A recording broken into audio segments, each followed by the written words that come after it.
लीजिए सुनिए। अयोध्या सिंह उपाध्याय हरिऔध के लिखे उपन्यास ठेठ हिंदे के ठाठ का पहला भाग मेरी यानी हर्षपाल की आवाज़ में।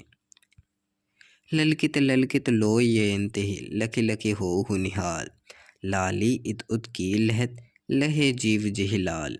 11 वर्ष की लड़की अपने घर के पास की फुलवाड़ी में खड़ी हुई किसी की बाट देख रही है।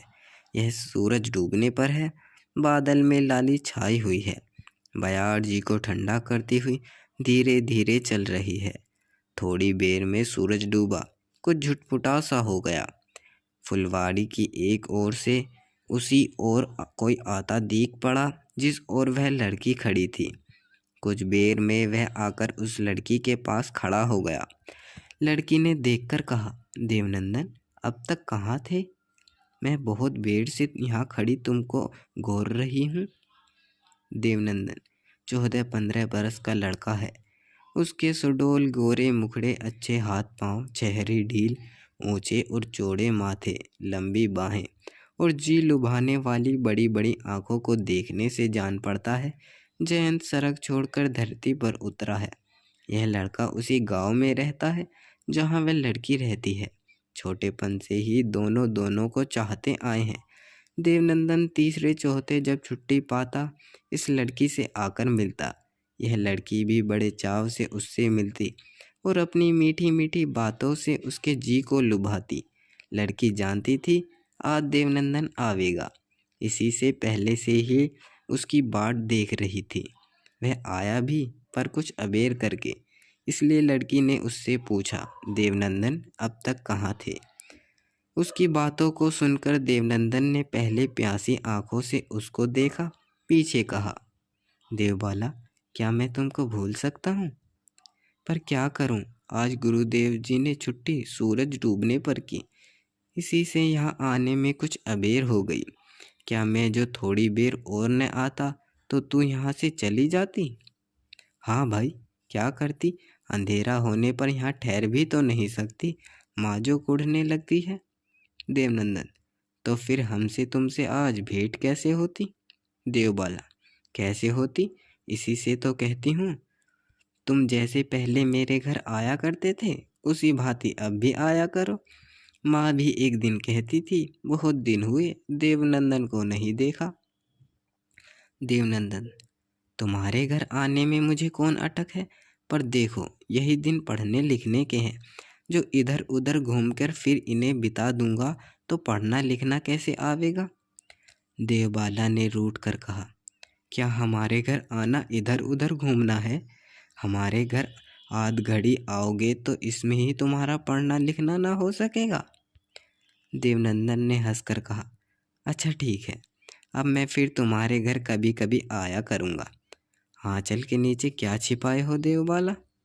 देवबाला, क्या देखोगे? देवनंदन, हाँ देखूं क्या है? देवबाला ने आंचल हटाकर दिखलाया। देवनंदन ने देखा फूलों से बनी हुई एक अच्छी सी माला है। देवनंदन ने पूछा, यह माला तुमने यूं बनाई है देवबाला? देवबाला, बताओ देखें। देवनंदन, हम कैसे बतावें? हम तुम्हारे जी की बात कैसे जान सकेंगे? देवबाला, क्या तुम हमारे जी की बात नहीं जानते? जो नहीं जानते तो हमसे मिलने के लिए यहाँ कैसे आया करते हो? देवनंदन ने देखा कि इन बातों को कहते कहते लाज से उसकी आंखें नीची हो गईं, गाल की लाली और अधिक गहरी हो गई, जिसने उसे आप ही सुहावना मुखड़ा और भलाई देखने लगा। देवनंदन ने कहा, हाँ, यह तो जानते हैं कि तुम हमसे प्यार करती हो, हमको देखकर फूले नहीं समाती हो, और इसलिए हम तुमसे मिलने के लिए बड़े चाव से आते हैं। पर देवबाला, माला की बात तो ये निपट नहीं है, हम इसे कैसे बता सकते हैं? देवबाला ने कहा, क्या जिसको कोई प्यार करता है, कुछ अच्छा मिलने पर वह उसे देना नहीं चाहता? देवनंदन, क्या यह माला तुम्हें यहीं मिली है? देवबाला, नहीं, माला नहीं, फूल मिला है। माला मैंने बनाई है। देवनंदन, तुमने मेरे लिए इतना कुछ किया? अच्छा लाओ देखें। देवबाला, क्या मेरे हाथ में न देख सकते हो? पहनो तो दूं। देवनंदन, अच्छा दो, पहनूंगा। देवबाला ने धीरे धीरे अपने बाड़ के नए पत्तों से हाथों को बढ़ाकर वह फूल की माला देवनंदन के हाथों में दी।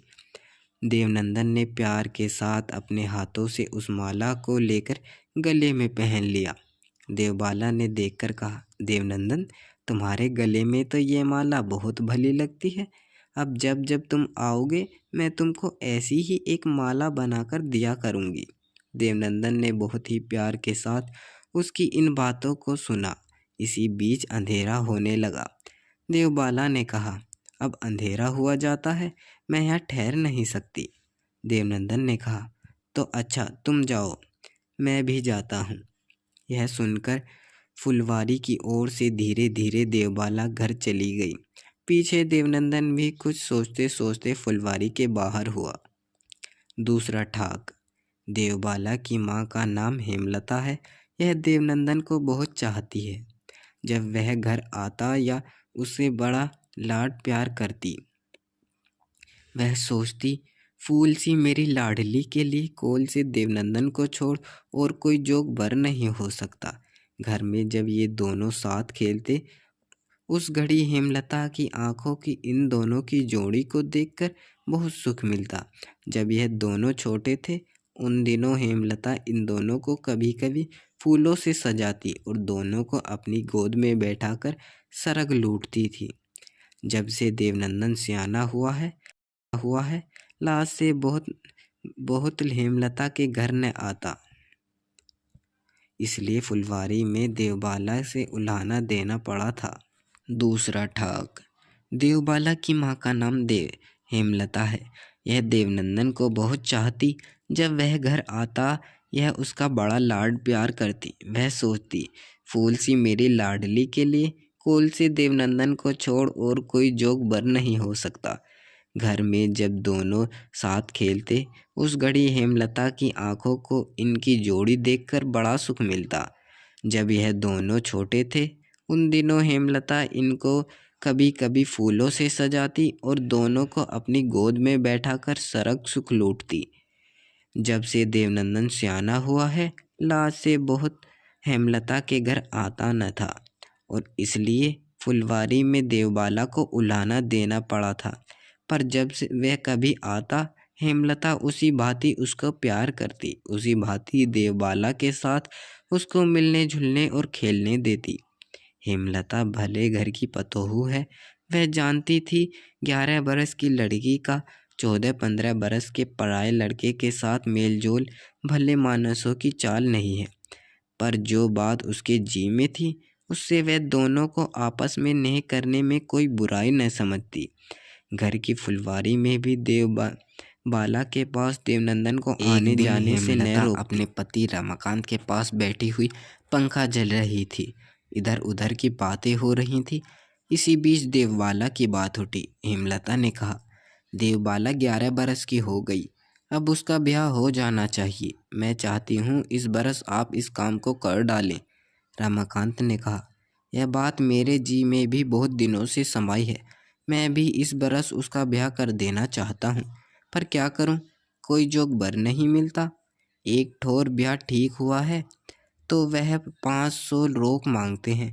इसी में कुछ अटक है, नहीं तो इस बरस ब्याह होने को और कोई झंझट नहीं है। हेम, क्या आप मेरी बात न मानेंगे? मैं कई बार आपसे कह चुकी हूँ, देवबाला के जोग देवनंदन ही है। आप क्यों नहीं देवबाला का ब्याह देवनंदन के साथ कर देते? देवनंदन से बढ़कर वर कहाँ मिलेगा? राम, मैं तुमको कहाँ तक समझाऊं? देवनंदन का ब्याह हमारी लड़की के साथ नहीं हो सकता, यह मैं जानता हूँ। देवनंदन का बाप बड़ा धनी है। देवनंदन भी देखने सुनने पढ़ने लिखने सब बातों में अच्छा है, पर हाड़ में तो अच्छा नहीं है। हेम, कैसा? हाड़ में कैसा अच्छा नहीं है? मैं तो जानती हूँ, उसके जैसा सुघर सजीला लड़का इस पूरे गांव भर में कोई दूसरा नहीं है। राम, जो तुम इतना समझती तो क्यों मुझ पर इतना सिरखपा करनी पड़ती? मैं यह कहता हूँ कि उसके घर की लड़की का ब्याह मेरे यहाँ हो सकता है, मेरे घर की लड़की उसके यहाँ नहीं दी जा सकती। वह जात में मुझसे तरकर है। हेम, यह कैसी बात? जिसके घर की लड़की लेते हैं, जिसके घर का भात खाते हैं, वह जात में कैसे उतरा कहा जा सकता है? मैं समझती हूँ ऐसे ठोर लड़की देने में कोई बुराई नहीं है। राम, तुम्हारी समझ ही इतनी तिरिया ही हो ना। बाप दाते ने जो बातें होती आई हैं उसका कोई कैसे छोड़ दे? क्या लोगों के हंसने का डर नहीं है तुमको? हेम, हंसने का डर कैसा? जानबूझकर बुरा काम नहीं करना चाहिए। भला काम करने में कोई हंसे हंसा करे, फिर जो समझने वाले हैं, पढ़े लिखे हैं, भले हैं, वह ऐसी बातों पर हंसते नहीं। कोई थोड़ा समझदार अनपढ़ गंवार लुच्चा लफंगा हंसे हंसा करे, इसमें कोई बुराई नहीं। बाप दादे जो कर गए हैं वही करना चाहिए। पर बाप दादे ने जो भूल की हो, कोई बुरा काम किया हो, उसको करना ही हम लोग अच्छा समझते हैं। आपने जहाँ देवबाला का ब्याह ठीक किया है, मैं जानती हूँ। देवपुर के दयाशंकर पांडे के लड़के रामानाथ से आप देवबाला का गठजोड़ करना चाहते हैं। भला बताइए तो, रमाकांत सा अनपढ़ काला कटलूटा गांव भर का नंगा लड़का ही देवबाला के लिए जोगबर है? दयाशंकर के छप्पर के झोपड़े ही देवबाला सी दुलारी और प्यारी लड़की के लिए जोगघर है? जन्म भर के लिए लड़की धूल में मिला दी जावे, यह कोई हंसी की बात नहीं है। लड़की को अच्छा खाना ना मिले, अच्छा कपड़ा ना मिले, वह अनपढ़ गंवार मुंहफट लोफट के पल्ले पड़कर जन्म भर लड़की जला करे, यह हंसी की बात नहीं है, दुख की बात नहीं है। पर जोग भर के साथ अच्छे घर की लड़की देना, सो भी उसके यहाँ जिसके यहाँ की लड़की लेते हैं, जिसका भात खाते हैं, हंसी की बात है। जो जो हंसी हंसने वालों के मुंह तक रहती है, जिस हंसी से हमारा कुछ बिगाड़ नहीं हो सकता, उसकी ओर हमारा मन जाता है। पर कैसे पछतावे की बात है, जिस काम के करने से हमारी लड़की जन्म भर विपत की नदी में डूबती उतरती रहती है, उस काम के न करने की ओर हमारा मन नहीं जाता। आप मेरी इन बातों को सोचें और अपनी फूल सी ऐसी सुकरी लड़की के लिए ऊकर में ना फेंकें। राम, आज तो तुम में से बातों की झड़ दी। इतनी सी बात के लिए इतना पचड़ा? मैं तुम्हारी सब बातें समझता हूँ, पर जिस काम के करने में मेरी अपनी मूछ नीची करनी पड़े, इस काम को मैं जी रहते कभी नहीं कर सकूँगा। दयाशंकर और बातों में कैसे ही होंगे, पर हाड़ में बहुत अच्छे हैं। उनके यहाँ ब्याह करने में मेरी पत रहेगी। देवनंदन सोने का भी हो तो हमारे काम का नहीं है। हेम, भला काम करने में मूछ नीची क्यों होगी, यह मैं नहीं समझती। पर जो आप नहीं मानते तो कोई अच्छा घर खोजिए। दयाशंकर के यहाँ मैं अपनी लड़की का ब्याह काम कभी न करने दूंगी। राम, न होने दोगी तो गहने उतारो, घर द्वार बेचो और 1200 रोक दो। अच्छा घर भर मैं खोज दिए देता हूँ। बेटे के ब्याह के बाद घर घर भीख मांगते फिरना। हेम, बड़े दुख की बात है, जिनको आप हाड़ वाला कहते हैं, उनके यहाँ अच्छा घर भर मिलने में हम लोग आप कंगाल हो बनते हैं। और जो देवनंदन का बाप सदाशिव मिश्री भले मानसों की भांति बिना एक कोड़ी के हमारे से ब्याह करना चाहता है, उसके यहाँ देवबाला को देने में आपकी मूछ नीची होती है।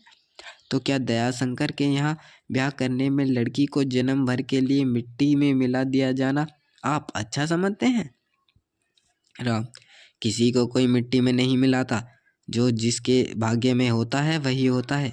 देवबाला के भाग्य में दुख बंधा है तो उसे सुख कैसे मिलेगा? हिम, सच है, पर किसी को जानबूझकर जब हम आग में फेंकेंगे तो वह क्यों न जलेगा? भाग वही माना जाता है जहाँ बस नहीं चलता। राम, बहुत हुआ, चुप रहो। दयाशंकर भिखारी नहीं है, अब भी उसके पास 10-5 बीघा खेत हैं, रोटी दाल चली जाती है। घर के बोझ पड़ने पर रमाकांत भी बहुत अच्छा हो जाएगा। हेम, नहीं नहीं, मान जाओ, हट न करो। हाड़ लेना क्या करना होगा? अच्छा घर वर मिलता है तो आप हाड़ ही वाले के यहाँ ब्याह करते, मैं न रोकती। पर जब अच्छा घर वर मिलना पैसे हाथ में न होने का कठिन है, तुम मिले हुए जोगवर को न छोड़िए। सदाशिव मिश्री भी ब्राह्मण ही हैं, सब बातों में हमारे जैसे हैं, हमसे ऊंचे हैं, पर इससे उतर के हैं। यह घमंड की बातें पढ़े लिखे और समझ बूझ वालों की ऐसी बातें नहीं सुहाती। रमाकांत अब इस बात पर चिढ़ गए, बोले, देखो आज तुमने मुझ पर बहुत खिजाया, पर चेत रखो, जो फिर से मुझे ऐसी बात करोगी, मुझ पर बिना समझे बुझे छेड़ोगी, तो तुम्हारे लिए ठीक ना होगा। इसके लिए मुझे जतन करना होगा। तुम्हारी बातों में आकर मैं अपनी जात नहीं गंवा सकता।